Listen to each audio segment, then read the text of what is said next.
Hello, I'm Simon Whistler, you're watching TopTenzNet, and in the video today, the top 10 hidden treasures found in strange places. When we imagine someone finding hidden treasures, we may think of uncovering massive shipwrecks under the ocean or explorers discovering the legendary golden city of El Dorado. It turns out that ordinary people can find hidden treasures just about anywhere in the world. In these 10 stories, we're looking at people who were just going about their normal lives when they stumbled upon an unexpected fortune.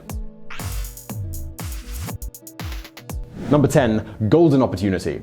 Life as a janitor is never easy, and it's not a career path that normally leads to someone becoming a millionaire. But for one sanitation worker in South Korea, another person's trash is truly someone else's treasure. In April of 2018, a janitor working at the Incheon International Airport was changing the bags in a garbage can and discovered solid gold bars hiding at the bottom of the bin, and they were wrapped in newspaper. They were 70 million won worth, or about $64,807 US. This employee, who wished to remain anonymous, turned the bounty into the police since he suspected that the gold bars were likely connected to some sort of crime. In South Korea, there is a finders keepers law which says that anyone who turns in an item to the police is entitled to keep it if it's not claimed after 6 months. There is also a Lost Articles Act which says that even if the original owner shows up to get their bars of gold, the janitor still gets to keep between 5 to 20% of the total value as a reward for turning it in. Considering that these gold bars were hidden for a reason, the likelihood of the original owner claiming them is fairly slim. Number 9. Always double check. The Cerezo family was going through an awful series of tragedies. 14-year-old Savannah Carrizio died in 2012, and in 2015, the family was going through financial problems, and their home went into foreclosure. Most people who buy lottery tickets watch the numbers on live TV with eager anticipation, but for Ricardo Cerezo, he simply bought lottery tickets every week out of habit because he had some small hope that everything would get better. Before she died, Savannah gave her parents a cookie jar as a gift. Ricardo treasured one of the last tokens of his daughter's memory, so he kept all his lottery tickets and other valuables in the jar. After several months of accumulating tickets, Cerezo's wife threatened to throw out the slips of paper if he didn't clean it up. So Cerezo took all of the tickets to his local gas station to have the clerk scan them. One of the tickets said, "File a claim." He called the Illinois State Lottery and found out that the ticket was worth $4.85 million. Number 8. Unique taste pays off. Sometimes when you go to a museum, a piece of artwork looks so simple you can't really help but think, I could do that. Ben Nicholson is one of those artists. In his most famous works, he layered blocks of colors and sometimes did landscapes and sculptures. One woman named Jo Heaven was doing some thrift shopping in 2015 when she spotted a picture with a scene of horses, deer, and houses screen printed onto cloth. Despite the fact that the image looked like an elementary schooler created it on MS Paint, Heaven recognized the name of English artist Ben Nicholson because her mother was an art teacher. She also had a taste for art that was weird and quirky, so she actually intended to keep it for herself and had no idea it was really worth a lot. When she got home, she was shocked to find out that it was actually pretty valuable. She eventually sold it for £4,200, that's $5,691 at auction, and gave 10% of that back to the charity shop in Swindon where she originally purchased it. Number 7. Between the pages. In 2012, a man named Carlos went to his local book exchange in Marlborough, Massachusetts. The program allowed locals to bring in their old books, and they could pick an equal amount to trade and take home with them. When Carlos got into his car with the stack of books, he opened one to skim the pages and was shocked to see that it had been hollowed out, and inside there was roughly $20,000 along with other valuables. Instead of keeping it a secret, he tried to figure out who the original owner was. There was no name written in the book, and he had no idea who left it behind. Carlos contacted the local news saying that if the true owner comes forward by sending him an email, he would just give it back. They needed to identify the name of the book, the approximate amount of money inside, and they also needed to identify the other valuable objects that were hidden away. There was never a follow-up to his story, so we'll probably never know if he got to keep the money or whether it was reunited with its owner. Number 6. Under the sea. A fisherman living on Palawan Island in the Philippines dropped the anchor of his boat and he noticed that it struck something. He dove underwater to check, and the anchor was caught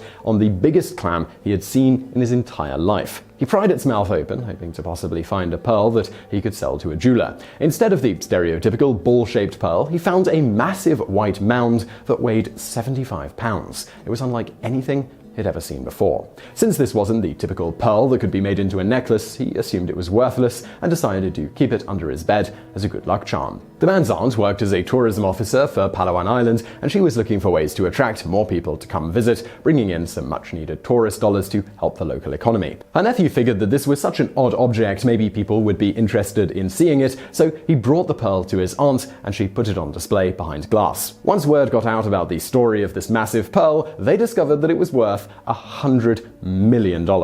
Number 5. Sometimes hard work pays off.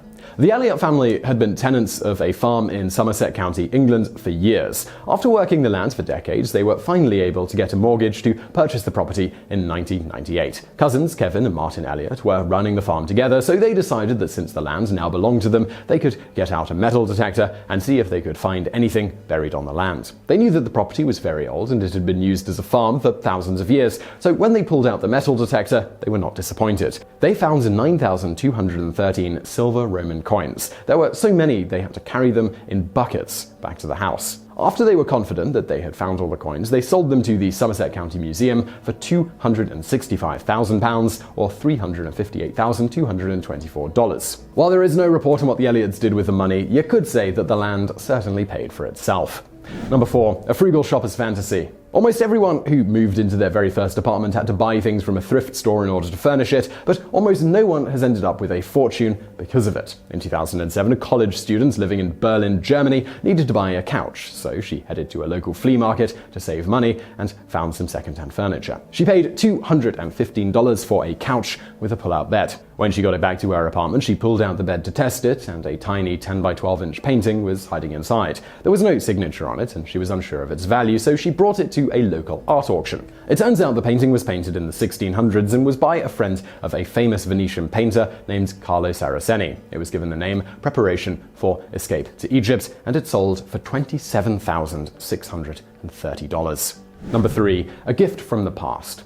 In France, crumbling chateaux are passed around to extended family every generation. The amount of work that would go into fixing up a mansion or castle and the responsibilities that come with it far outweigh the building's actual value. Many older homes in aristocratic families remain untouched for several generations, and they fall into disrepair when the children choose to live their own lives in modern-day houses and apartments rather than dealing with their ancestors' home. So when the heir, who wished to remain anonymous, inherited their family home in Normandy in 2016, it was still filled with antiques and old belongings from years before. They decided to move the furniture, and there were tin boxes covered in a thick layer of dust. Hidden inside were gold bars and coins that were worth some $3.7 million. The one and only downside is that they have to pay inheritance taxes after the sale. Even so, that should be more than enough money to make the necessary renovations to the crumbling estate. Number 2. Scraping the bottom of the barrel. Recycling plants take in scrap metal to melt it down and reuse it. The plant sold various metal parts inside of bins, and an employee of Bluegrass Recycling in Burlington, Kentucky named Mike Rogers was cleaning out one of these barrels when he spotted green at the bottom.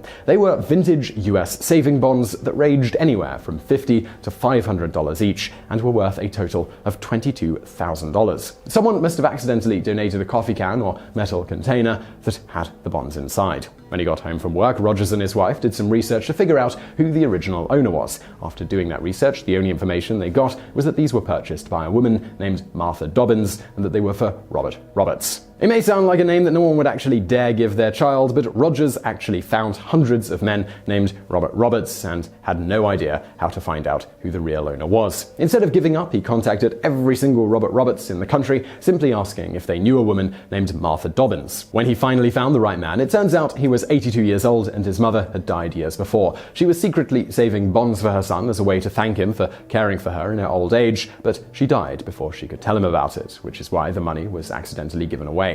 Just a few days before Christmas, Mr. Roberts got a huge gift that he would never have expected. Number 1. Underground Bling. A farmer in Switzerland was walking around his cherry orchard when he spotted something shining underneath the dirt. He started to dig and found silver Roman coins. There had been a nearby Roman settlement 1,700 years ago in Switzerland, and that field was used for farming back then as well. Thankfully, there had never been any homes built on top of the land, so the artifacts had remained untouched for all of that time. The owner of the orchard called in professional archaeologists to dig up the cherry orchard in order to uncover as many artifacts as they could. In the end, they recovered 4,160 66 coins. Historians estimate that this amount of money would have been equal to 1 or 2 years of wages for a Roman. Sadly, this farmer doesn't get to sell the coins for thousands of dollars. There is a law in Switzerland that says that these kinds of historic artifacts belong to the Swiss people, even if they're found on private property. So the farmer got a finder's fee, and the coins went to a museum.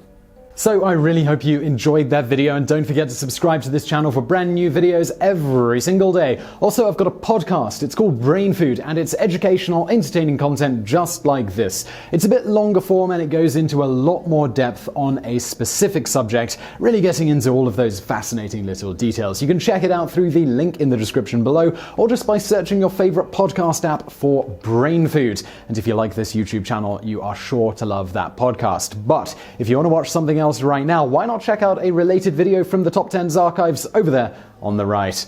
And as always, thank you for watching.